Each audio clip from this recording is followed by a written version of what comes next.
There sure is a lot of Dune out there, from failed adaptations to critically mixed work and our modern era. The idea of translating Herbert's novel to screen has been an integral part of its entire existence. Despite being a lifelong fan of the science fiction genre, before this project, Dune was a bit of a blind spot for me. But I can't say that anymore because I've now seen every adaptation and I'm going to talk about it. Alright internet, so the first attempt at adapting Dune goes all the way back to the late 60s, early 70s depending on where you look. I think it's worth noting that Dune came out in 1965, so the push to bring it to screen has always been built into it in some form. The attempt was spearheaded by producer Arthur P. Jacobs. He picked up the rights not long after doing the 68 Planet of the Apes, so clearly he knows how to do ambitious sci-fi concepts. Though I will say Apes did stand in his way, as work on the sequels is what delayed the project. If I was a betting man, which I am not, I feel like to keep the budget in check, they would have had to have focused the story almost exclusively on Arrakis. Having only one major location to build most of the sets on feels right, and it isn't that big a stretch on the story. But hey, that's just a theory. Film theory. David Lean was the production's original choice to direct, and it feels like a really fun idea. While he never made genre films in his career, he had made several war films, and a good chunk of his filmography is what would be called epics. So I think he would have done something really interesting here, especially for the time. After going through delays and attempts to find a director, eventually the rights to the adaptation were sold by APJ to a French consortium, with Alejandro Jodorowsky set to direct. But before we get into that, let's talk about the idea of something being unadaptable. There have been a lot of books over the years that have been deemed unable to be filmed. Unadaptable. That's the label we're talking here. Some got that because of the nature of the narrative, like Gravity Rainbow, written by reclusive author Thomas Pynchon. Hey, over here! Have your picture taken with a reclusive author. Today only, we'll throw in a free autograph. Gravity's Rainbow is a sprawling narrative in its scope, but also takes deviations. Part of what makes it such an impressive read is how, with all of these deviations, it never feels like it's meandering, with Pynchon's prose executing the structure with surgical accuracy. At least that's what I've heard. I'm too scared to read it. The point I'm making here is that this kind of unfilmable gets that label from how massive that scope is. It is too much for a traditional film. Something like Dune got called unfilmable because when it came out, it seemed like an impossible world to realize with existing technology. Even after something like Star Wars, a film that itself took inspiration from Dune, it felt impossible. A lot of people say that Lynch's Dune, a movie we will get to, proved the point as not having done the source material justice. But time and technology moves on.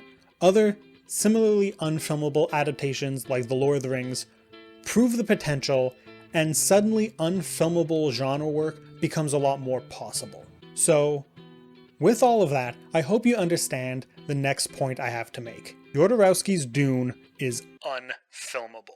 If you are unfamiliar, there is a documentary called Jodorowsky's Dune, where Alejandro goes into the details of the work he did and the vision he had for his adaptation of Dune.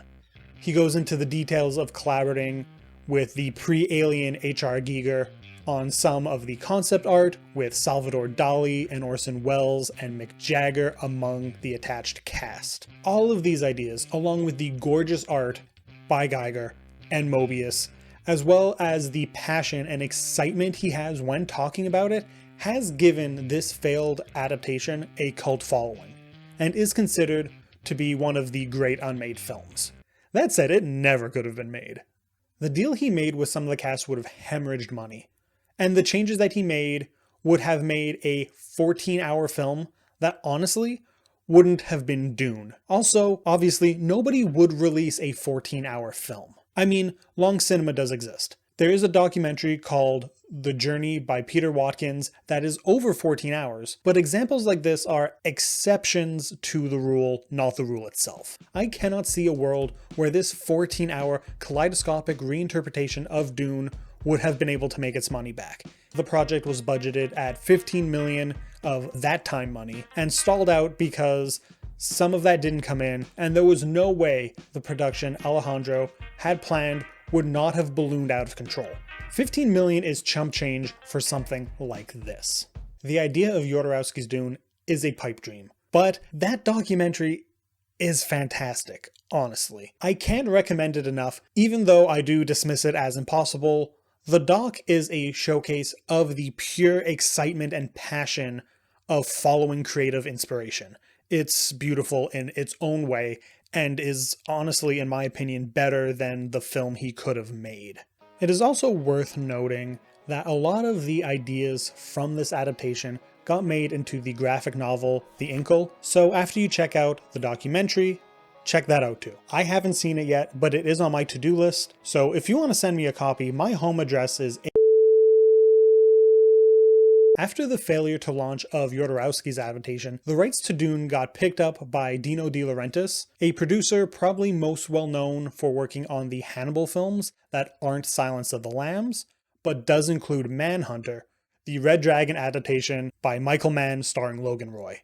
De Laurentiis attached Ridley Scott to direct, who was just coming off of Alien, where he worked with Dan O'Bannon and Giger, I really should have looked up how to pronounce his name before filming this. It's going to be multiple ways in this video. He worked with both of them, who were attached to the previous Dune adaptation at some point. Scott was a smart choice, having just done a smaller scale sci-fi, so having him step up in scale makes sense. On top of that, both Alien and his first film, The Duelist, two projects that have no accounts of going over budget or having production go long. It just makes sense attaching him to that. That's the dream choice for a producer. Scott eventually did drop out, not wanting to commit to the several years he thought it would take to get it done. He moved on and directed Blade Runner instead, a movie that came out in 1982, but whose final cut did not get released until 2007. So, you know, a much smaller time commitment. In the 1980s, with the rights to Dune getting closer to expiration, Dino was finally able to attach the young ingenue director of The Elephant Man, David Lynch, who I gleefully said I was going to talk more about on this channel back in 2022. I finally got there. You can't say I'm not a man of my word. I don't think this video counts to the spirit of what that video was saying, though. David Lynch's Dune has a bit of a reputation, to say the least. Kevin Mayer, writing for The Times UK, has said, "The convoluted narrative ultimately slips away from Lynch, and in that failure lives the suspicion that Frank Herbert's novel is beyond adaptation." And film historian John Clute has said that the movie, unfortunately, perhaps inevitably, reduced Herbert's dense text to a melodrama. It is also famously known at this point that Lynch sort of lost a lot of creative control in the editing process. His assembly cut was 4 hours, and he planned on trimming it down to a manageable 3, but was forced to cut it down to 137 minutes instead. This really soured his experience with the film to the point where he still doesn't like talking about it in interviews and has turned down the chance to do a director's cut multiple times. Now, this is all just historical information at this point, and I know you're asking, Greg, what are your opinions on this movie? Thank you for asking, past me writing this. I had avoided this movie for a long time, both as a fan of science fiction and Lynch, because I had heard a lot of bad things. Like, I had been directly told not to watch this. So now that I've seen it, I can see why it has a cult following. The production design is gorgeous. Cinematography too. There is so much beauty in the visuals of this film. And you can definitely pick out some of the David Lynchisms in here as well. Especially his unique sense of humor. He lets things get weird. He put dogs all over this movie, never addressing it. You can really tell his favorite parts were the Harkonnen scenes because they have so much energy. The Navigator's Guild too, that stuff is wicked. The movie is just S tier when it comes to little freaks, but it's not all great. I'm not going to ignore its faults. My main issue with it, I'm going to say, is the pacing. So many scenes are just long, mostly monotone conversations, making them feel like they are dragging on longer than they are. But at the same time, there are so many other moments that felt rushed, making them feel inconsequential. Like, I don't care about Duncan in this at all. The film also has the problem of laying out moments like the Duke's poison tooth or the Emperor's plan to betray House Atreides way before they happen. And it's not done in a way that will build tension as we wait for the moment. It's not that Hitchcock bomb under the table stuff. We are just told what's going to happen, then however many scenes that felt a lot longer than they were later, it happens. Overall, there is stuff to enjoy, but stuff that also disappoints. I don't regret watching it at all, but I don't see myself returning to it anytime soon. But that being said, I do need to pad the runtime of this video, so coming up next is my top 50. 2000 sci-fi is a unique experience. We weren't at the point where we could get something Star Wars-esque, but a solid production with a good enough budget looked good. It was solid. Think about stuff like Stargate Atlantis or Warehouse 13. Things were a little bright and glossy, especially the CGI, but they still delivered. The outlier seems to have been Battlestar Galactica, a show that, for its time, feels very different from its contemporaries, probably part of why it seems to have had the longest life beyond its original run. That said, it has made me wonder how the Dune miniseries would hold up now. I've got the taste of Lynch's film in my mouth, and I want to know if watching this would cover it up. Yes, honestly, Frank Herbert's Dune really impressed me. The 3 hour-and-a-half episodes gave the story so much more room to breathe than the 84 film. The first episode only covers up to the Harkonnen attack, leaving us with plenty of time to get the vibe of these characters. And then again, the second episode is all just Paul training with the Fremen, and it's not even all of that. We don't even get to the worm stuff there. I especially appreciate in the first episode, there is a little scene of the Duke giving flowers to Lady Jessica when she arrives on Arrakis, and it's a sweet reminder that they are in love. There's bits like Gurney and Paul having a short conversation that I really enjoy in this one. Just these little moments that deepen the relationship that Lynch's take just didn't have the room for. It makes you wonder what was cut from that film. I also like the way they portrayed that House Atreides really did feel like a smart and likable organization early on. That is a major point to them that needs expressing. It's so good. But despite all of its good, I do think that there is some real drag to it. Writer-director John Harrison wanted to be as faithful to the novel as possible, and while that did give a lot to the miniseries, it also gave us moments that felt too long or could have been cut. That said, I don't think I would call any of that a deal breaker here, because the good by far outweighs the bad. I just hate that the episodes feel like they have a book's pace, and I don't know if you've heard this, books are different than TV. What a dumb joke. I see why they added a subplot for the princess in this, making her more of a character at play, being as she becomes more important later on, but her scenes all in all were a mixed bag of hits and misses. It does feel a bit running its wheels in a sort of way. While on the topic of negatives, I do wish things like the siege in episode 1 had a little more to it. It felt a bit rushed. The action is an element that really reminds you that this is a show from its era.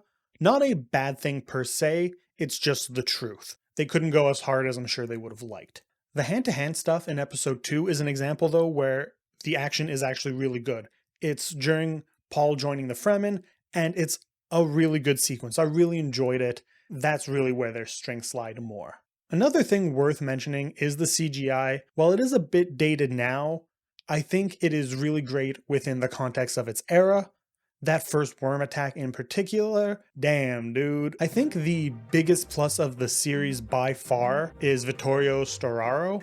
Getting the cinematographer of Apocalypse Now really elevates the visuals. Because while the miniseries still has the lighting style you'd expect from the networks in the 2000s and the sets and all that, he really elevates it all into an art form. The second biggest asset is William Hurt as the Duke. A lot of the actors are doing a good job in this, but he brings the role a casual likability that I really appreciate and might even prefer him to Oscar Isaac in Villeneuve's version, which is a big statement if you know me. I'm sorry, Oscar. You're still the hottest Duke. And while I'm trying not to bring up other adaptations too much, letting each version, exist on its own, I do need to bring up a point of criticism that Villeneuve's Dune gets, because I think it's much worse here. The Fremen in the book draw heavy inspiration from Arabic culture. A lot of discussion has been had that Dune is essentially stealing their culture for aesthetics. With Denis' version, the cast doesn't have any Middle Eastern people in the roles, instead going for just non-white skinned actors, with Zendaya being black as the major example. And that is an extremely valid critique. And even though the characters aren't Middle Eastern, they're Fremen, there are still plenty of important discussions around it being led by people much more well-equipped than I am on the subject. But in this miniseries, it's all just white people. Both the miniseries and David Lynch's adaptation for that matter have all white casts. Not just with the Fremen, but all roles. While I have been enjoying these different takes on Dune, hearing people call white guys Dr. Yue sucks every time. In this miniseries, for example, they separate the different cultures by costuming, color schemes, and vague accent work, while only ever putting white people on screen. It is honestly really frustrating knowing the discourse around the current version of Dune, while this just exists. I had to get that off my chest. It's been hanging over my head while watching this otherwise very enjoyable miniseries. Okay. After the success of Dune, the Sci-Fi Channel quickly greenlit a follow-up combining the next two Herbert novels, Dune Messiah and Children of Dune, and that became its own 3-episode miniseries that was also written but not directed by John Harrison. I was really curious about this because while the first miniseries did drag a bit, it did a much better job with covering everything in the book than a single film could. So would combining the next 2 books make them feel rushed, give it that weird, uncomfortable pacing, or would 3-episode structure still be able to accommodate all of it? Answering that question is why this video isn't done yet.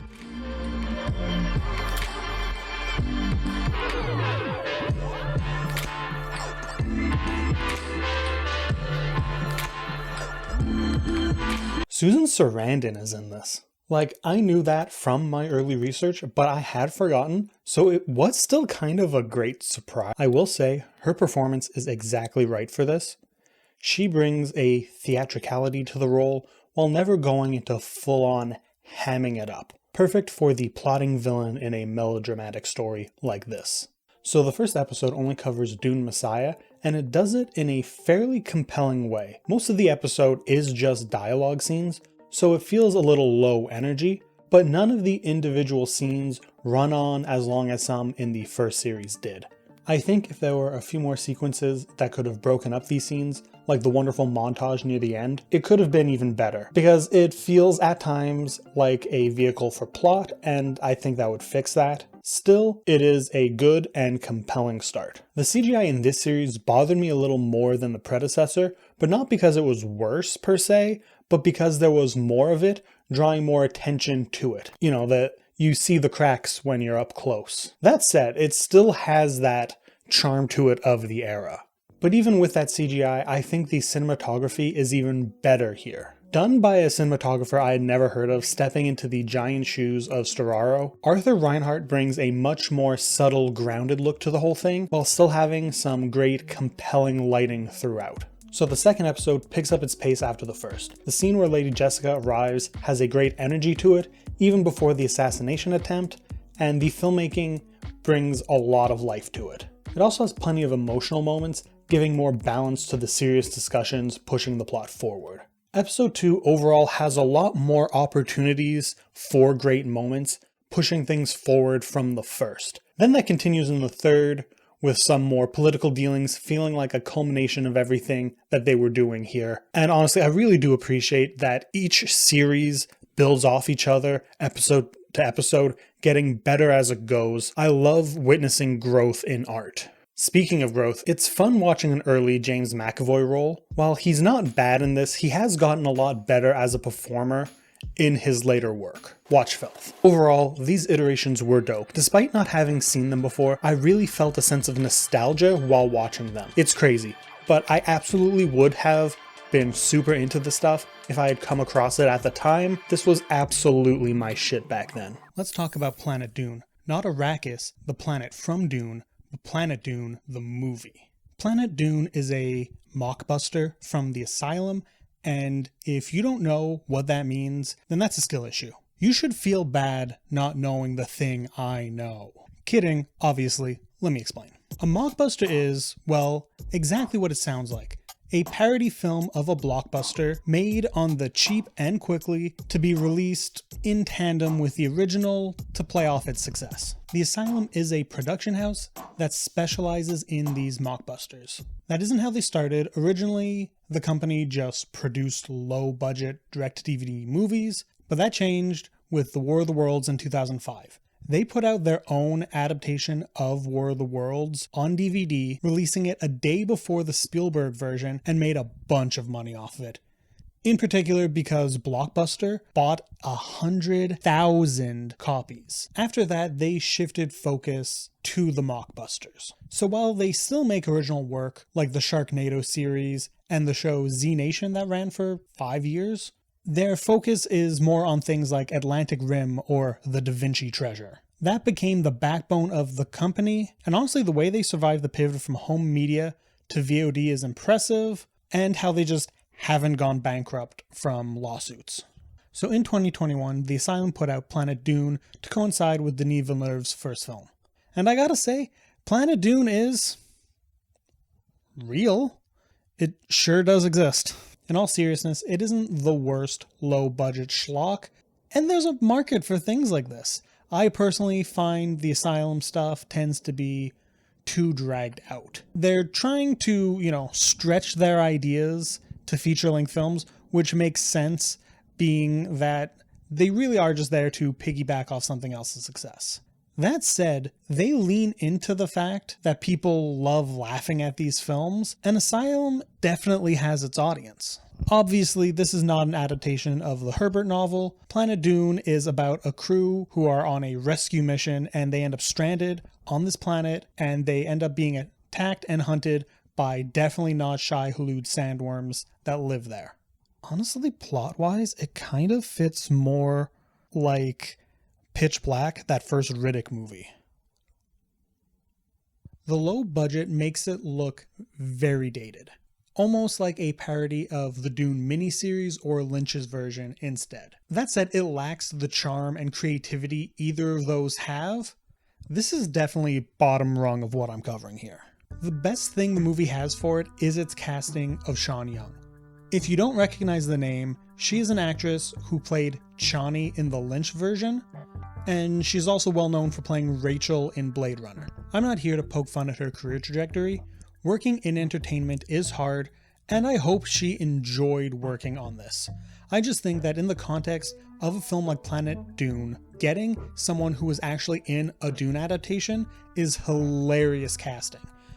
Honestly. Overall, if you're thinking of watching this and aren't sure if you'd like it or not, you have to ask yourself, do you like the other Asylum films? Are you into Two-Headed Shark Attack? Because if you are, you'll probably enjoy the lighthearted schlock that is at the center of this film, but it wasn't for me. Denis Villeneuve adapting Dune is the end of a lifelong journey for him. A fan since childhood, he has been quoted saying, I said to myself, I can't do the accent.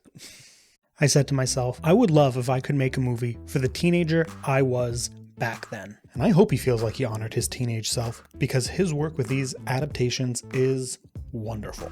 His films have finally realized the grandeur of the source material, and for a lot of people, adapted the unadaptable. The 2021 adaptation is, in my opinion, fantastic. I can see why it didn't work for everyone, and no film will. Absolutely, it works for me. One of the major criticisms I see leveled against the film is that there's no emotion. The characters show no affection to one another, and I want to go over why I disagree. While yes, the Atreides are very stoic in this, It feels more like a sign of station. As high-ranking military figures and diplomats, these men need to hold themselves with a certain decorum. That said, just look at how much hugging and affectionate touching there is between these men.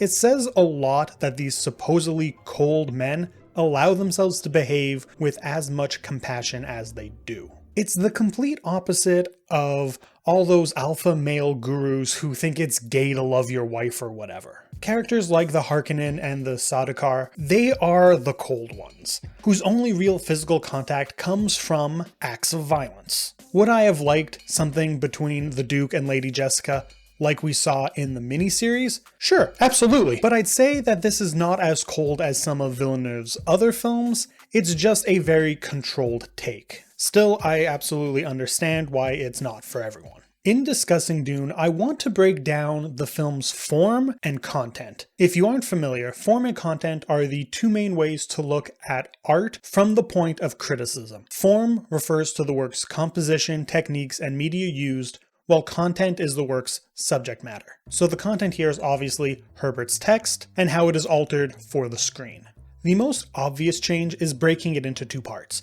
This let Denis and his co-writers give moments the time they deserve without having to rush over swashes of the story in the way Lynch's film needed to be. I do feel bad constantly crediting that film to him when he doesn't even consider it his own, but I digress. While keeping the story that is in the first half mostly intact, they did still make changes, the biggest being the dialogue. While keeping important lines like "Fear the Mind Killer," most of the dialogue has been updated. I really do think that this was the only way to make the film accessible to the widest audience possible. Writing has changed a lot since the 60s, and so has how we speak. That's not a huge deal when reading a book, at least not for everyone, but it can be much more difficult for your average viewer. Sure, there's plenty of us who watch older films or wouldn't be bothered, but when you're making a modern film for over $150 million, you have to have that mass appeal, and a great adaptation with updated dialogue will win over more of the hardcore fans than an outdated dialogue would appeal to the more casual viewers. I do think a big part of what made the miniseries drag was that dialogue. So, if the content is how they handle the text, then what is the form? Kind of everything else. How scenes are shot, scored, and cut are the equivalent to what paints, brushes, and canvases are used. Denis brings an extremely tactile, real feeling to a film that follows characters in a distant future across multiple foreign planets. In a time where tentpole films are feeling more and more like safe, assembly line products, Denis really is crafting bespoke blockbusters. Let's look at sound as an example. All of them were made, believe it or not, out of traditional organic acoustic sounds. We used very, very little electronic or synthetic sound in this film. This is Mark Mangini, one of the sound designers on Dune. In a video I'll link below, Mark and Thomas Flight discuss the process of doing sound for the film and how it all came from the layering, mixing, and manipulating of real natural sounds to make everything. This gives everything, even the sounds of devices that don't exist, a grounded feeling, helping blend with reality. It also helps build contrast between the sci-fi and fantasy elements on display. While the ornithopter sounds are built off of things like beetle wings and cat purrs, when characters use the voice, You dismissed my mother in her own house. Come here, kneel. that is a modulation of vocals to get the right results and helps to stand out as otherworldly by comparison. Overall, the sound design is very grounded for something so fantastical, with Denis instructing the team to approach it like a documentary, and it really does succeed in feeling a lot more real. It's tactile. And that detailed approach is taken on every level of the production. Again, Thomas Flight has great videos on things like the way they edited, or their use of sand screens instead of green or blue for their VFX, all with the goal of giving the film its own internal logic and sense of truth. Not a lot of huge budget pictures get this kind of treatment. Not that I'm saying that like all blockbusters need to be exactly like Dune, that's crazy. It's just that not enough are given the time and care that Denis and his team were given to make their final product. So many films are made almost like an assembly line, directed by filmmakers who had previously done only 1 or 2 small indie features, chosen in part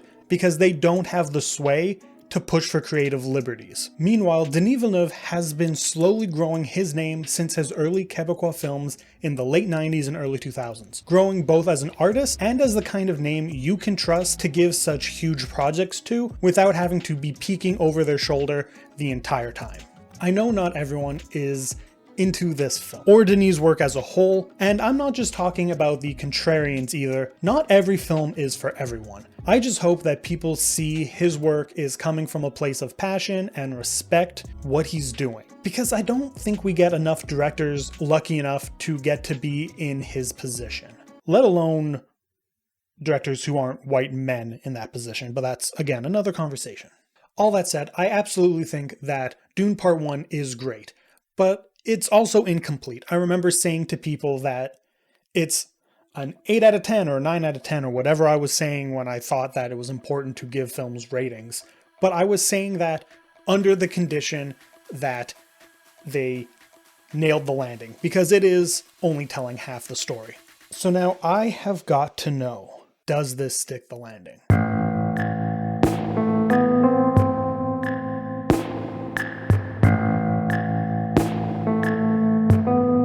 Yeah, it's fucking great. I feel like they really took all of my favorite elements from the first film and just cranked them up a notch. They expanded both the scope of the filmmaking and the world itself. Starting with my point on filmmaking, God does Denis know how to do scale. This isn't a new point being made by me or anyone else. It goes across so much of his work, being most apparent with Arrival, and it's again on full display here. So many sequences when the Fremen attack the spice harvesters where you really do feel the size of these machines, making the moments that they are taken down feel even more impactful. On top of that, I feel like the early moments of the film tap into some indie avant-garde filmmaking elements. The quick cuts of things like the sun, and more importantly, the fetus Aaliyah, feel like these art house transitions while also trying to dig deeper into the narrative of the film and setting things up for down the road.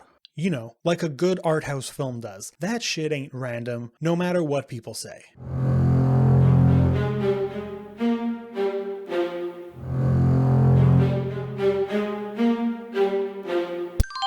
I could make an entire video on that viral quote where Denis mentioned the visuals over dialogue in film. I think the quote is an oversimplified take on a nuanced topic, but damn, this movie does feel like it is making his point perfectly. There is so much information that comes across visually to tell the story. Take the glimpses we get at the Carino and Harkonnen homeworlds. They're a perfect example. Both of them show us interiors and exteriors and paint so many details of that world that helps inform their points of view and cultures. And there is exposition, don't get me wrong. Hell, there's a line in the Getty Prime sequence to explain the stark black and white that they're going for, but so much of the film is told through the visuals and the nuances in the performances. Seriously, I feel like I know so much about who Dave Bautista's character is, and he has very little overall screen time. God, he is just so good in this, honestly. Not that anybody is really giving a bad performance here. The entire cast, even those in smaller parts that are just there for a few minutes because they're going to be more important later on in the series, are just extremely good. I just love Dave in particular, and the interpretation of the Harkonnens in general in these films is so much fun, delightful little freaks. And then you've got the stuff on Arrakis in the palace. In the first film, we see it when the Atreides live there, and it's got a certain vibe and style to it, and you can see the difference in that in this film when the Harkonnens are there, and they've turned it into just more of their, like, dark, ominous stuff. Really, it says a lot without having to actually say anything, you know? I didn't go over this in my part 1 discussion, but the first film has an issue with the amount of score in it. There's scenes that could be improved by cutting out the music. And I didn't mention that at first because, yeah, there's a Thomas Light video on it. Now, admittedly, I'm not the biggest Hans Zimmer fan. I think he's good, but overhyped, especially by the film bros. But I'm not going to sit here and act like he's sauceless. His music in Dune is both very innovative and just epic. I just find that with Part 2, I feel like I noticed more scenes playing out without the score, and that balanced things out. The central relationship between Paul and Chani in this really worked for me. I think they nailed both the intimacy between them, which is another great point of them improving on the perceived lack of warmth from the first film, but also they really get the shared respect that they have for so much of the film. I think my biggest takeaway from this is how strongly the film hit the themes at its core, how people can use religious beliefs to manipulate others, and how the path to power is built on death and pain. You can tell Villeneuve knows the entirety of Dune as he's going hard on this stuff, laying the groundwork for Dune Messiah, while the 84 film took more of a surface level approach at Paul as the savior. And then there's the violence. And I use that word specifically because I do not think that these are action scenes, they are moments of violence. Something that I think is very fitting because this is war, and war is hell, war is violent, war is messy, and flashy, exciting action sequences where people feel sort of superhero-esque, even when they're, getting their asses kicked, isn't what would fit here. And I appreciate that, the film handles that well. I'm into it, it's still fun scenes, but it is also just a little different. It hits hard, it hits so good. It's such well made film. I just love it so much. It was so good. I can't wait to see it again. Definitely going to see it again in theaters, honestly. Yeah, all in all, I really loved it. I say this all the time that Denis Villeneuve is making movies just for me and my taste, but Dune Part 2 really does feel like a step up from the previous already great film while keeping all of the things that he's so good at. But those are just my thoughts. Share yours in the comment below, leave a like and subscribe, and until next time, have a good one.